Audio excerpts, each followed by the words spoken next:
Alhamdulillah,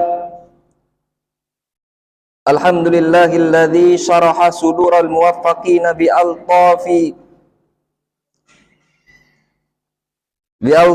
birrihi wa alaihi wa nuri basarihim bi musyahadati hukmi syar'ihi wa badi'i sun'ihi wa muhkami ayatihi wa alhamahum kalimatat taqwa wa kanu ahaqqu biha wa ahlaha.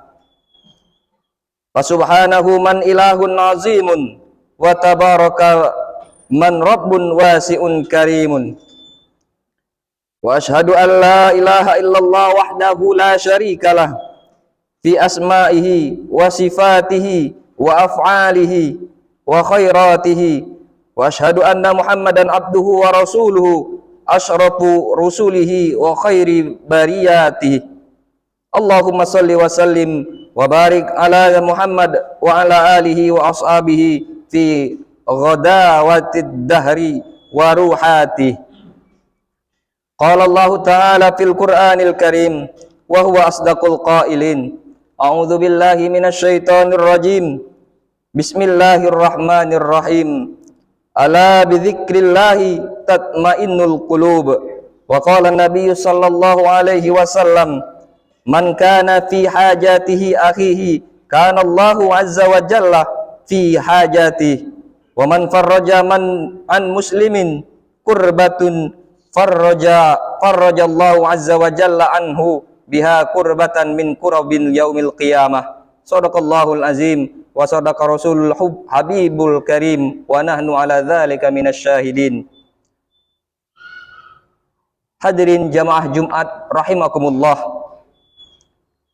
Sebelum menyampaikan materi khutbah pada kesempatan yang baik ini, khatib berwasiat kepada diri pribadi dan juga kepada jamaah semuanya untuk semua bersama-sama meningkatkan ketakwaan kita kepada Allah Subhanahu wa taala.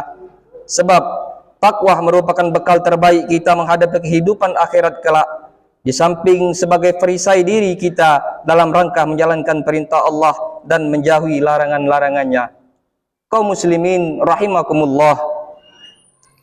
Kita tahu bahwa hati adalah unsur yang sangat penting dalam diri kita. Bahkan hati menjadi pendorong sekaligus penentu dari perilaku-perilaku baik yang akan kita lakukan. Pada saat yang sama, hati juga dapat menjadi sarana untuk mencegah sikap-sikap kita agar semua hal yang dilarang oleh agama. Oleh sebab itu, kita mesti menjaga hati dari segala hal yang merusak, sehingga hati ini terus hidup, mengajak terhadap kebaikan sebagai bekal kita di dunia untuk menggapai kehidupan berikutnya, yaitu kehidupan di akhirat kelak. Terkait hal ini, Rasulullah SAW telah mengingatkan kita semua melalui sabdanya, ala wa inna fil jasadi mudghatan idza salahat salahal jasadu kulluh wa idza fasadat fasadal jasadu kulluh ala wahyal qulub. Yang artinya, ingatlah bahwa dalam tubuh itu ada segumpal daging. Jika daging itu baik, maka baik pula seluruh tubuh. Namun jika daging itu rusak, maka rusak pula seluruh tubuh. Daging yang tersebut ialah hati kita. Hadis riwayat Bukhari. Kaum muslimin jamaah Jumat rahimakumullah. Sabda Rasulullah SAW tersebut harus menjadi pengingat kita bersama agar jangan sampai hati ini rusak ataupun mati, sehingga tak punya sensitivitas terhadap apapun, termasuk terhadap petunjuk dan ajakan-ajakan istiqomah melaksanakan aneka kebaikan sebagaimana yang digariskan oleh syariat Islam. Ini tentu sangat berbahaya. Orang yang hatinya sudah mati, ia hidup hanya dengan raganya saja, tapi sesungguhnya kosong akan nilai-nilai spiritual. Ibnu Atailah dalam matan Al-Hikam menyebutkan tanda hati seseorang sedang mati, yaitu salah satu kematian hati adalah tidak adanya kesedihan atas kesempatan ibadah yang terlewat dan tidak adanya penyesalan atas kehilapan yang pernah ia lakukan. Demikian ini sama halnya dengan apa yang dijelaskan oleh Syekh Ibnu Ajibah, namun beliau menambahkan satu lagi tanda hati yang sudah mati, Yang pertama, tidak bersedih atas kesempatan ibadah yang terlewat. Kedua, tidak menyesali perbuatan buruk yang telah dilakukan. Yang ketiga, bersahabat dengan orang-orang yang lalai, yang juga mati hatinya atau kolbunya. Kaum muslimin jamaah Jumat rahimakumullah. Tanda-tanda yang disebutkan Imam Ibnu Atailah dan Syekh Ibnu Ajibah itu, jangan-jangan semuanya ada pada diri kita tanpa kita sadari. Atau salah satu di antara ketiganya kerap kita lewati begitu saja, tanpa tahu bahwa sesungguhnya hati ini sudah mati. Na'udzubillah, summa na'udzubillah. Mari kita selalu memohon kepada Allah agar senantiasa diberikan kemudahan dalam menjalankan perintah-perintahnya dan dimudahkan pula untuk meninggalkan segala larangan-larangannya. Manusia tentu saja memiliki dosa kepada Allah Subhanahu wa taala. Dosa kecil ataupun dosa yang besar, disengaja ataupun tidak, tapi ingat bahwa rahmat dan ampunan Allah Subhanahu wa taala tidak ada habisnya. Satu hal yang paling penting di balik kesalahan-kesalahan yang barangkali terlanjur sudah kita lakukan, yaitu berikhtiar sekuat tenaga menjaga hati ini agar tidak mati. Kita jaga agar terus hidup, karena dengan begitu jalan tobat selalu terbuka untuk kita semua. Dimanapun, dalam kondisi bagaimanapun, dan kapanpun, syukur-syukur dalam waktu yang sesingkat-singkatnya. Kaum muslimin jamaah Jumat rahimakumullah. Sahabat Abu Musa al-Ash'ari radhiyallahu an meriwayatkan sebuah hadis Nabi Muhammad sallallahu alaihi wasallam tentang perbedaan orang yang hatinya hidup dan orang yang hatinya mati, kering dan gelap gulita.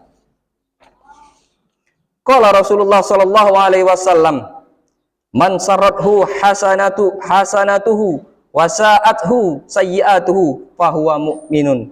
Yang artinya, dari Abu Musa al-Ash'ari radhiyallahu an, Rasulullah sallallahu alaihi wasallam bersabda, siapa saja yang merasa senang oleh kebaikannya dan merasa susah oleh keburukannya, maka ia adalah orang yang beriman.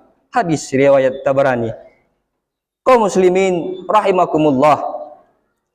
Dalam hadis lain disebutkan, yang artinya dari Abdullah bin Mas'ud, ia berkata bahwa Nabi sallallahu alaihi wasallam bersabda, sesungguhnya seorang mukmin ketika melihat dosa-dosanya adalah seperti ia ketika duduk di lereng sebuah gunung dan ia sangat khawatir gunung itu akan menimpahnya. Sedangkan seorang munafik ketika ia melihat dosa-dosanya adalah seperti ia melihat seekor lalat yang hinggap di batang hidungnya, kemudian ia mengusirnya seperti apa ini, pergi lalu terbang. Ia menganggap remeh dosa-dosa tersebut. Hadis riwayat Bukhari. Jamaah kaum muslimin rahimakumullah. Sekali lagi, khatib mengingatkan bahwa ampunan Allah demikian luas. Allah Subhanahu wa taala juga memiliki sifat kasih sayang yang tentu jauh melebihi dari semua makhluk ciptaannya. Untuk itu, tidak ada kata terlambat bagi kita semua memohon ampunan dan bertobat kepada Allah Subhanahu wa taala dengan taubatan nasuha. Termasuk bila hati ini sedang sempit, sempat mati, mari kita hidupkan kembali. Mari kita sinari kembali sehingga kembali menjadi penuntun kita untuk terus dekat dengan Allah Subhanahu wa taala. Dijelaskan dalam kitab Kifayatul Atqiyah, ada 5 hal yang dapat mengobati hati. Yang pertama, membaca Al-Quran dengan penghayatan arti dan maknanya. Yang kedua, membiasakan diri dalam kondisi tidak kenyang atau dengan banyak berpuasa. Yang ketiga, beribadah di waktu malam, baik dengan sholat, membaca Al-Quran, berzikir, dan sebagainya. Yang keempat, mendekatkan diri kepada Allah Subhanahu wa taala sedekat-dekatnya di waktu sahur. Yang kelima, berkumpul dengan orang-orang yang soleh yang dapat membimbing dan menjadi cermin kehidupan yang lebih baik. Kaum muslimin jamaah Jumat rahimakumullah. Demikian khutbah yang singkat, semoga menjadi pengingat sekaligus spirit kita untuk terus berikhtiar menjadi hamba Allah yang lebih baik. Semoga bermanfaat. Khatib pribadi mengucapkan apabila ada khilaf dan salah, mohon maaf yang sebesar-besarnya. Kita semua mohon ampun kepada Allah Subhanahu wa taala. Semoga kita semua dirahmati dan diberkahi oleh Allah Subhanahu wa taala. Amin ya rabbal alamin. Barakallahu li wa lakum fil Qur'anil azim wa nafa'ani wa iyyakum bima fihi minal ayati wa dzikril hakim wa taqabbala minni wa minkum tilawatahu innahu huwas samiul alim. Aqulu qawli hadza astaghfirullahal azim li wa lakum wa li syairil muslimina wal muslimat wal mu'minina wal mu'minat fastaghfirhu innahu huwal ghafurur rahim.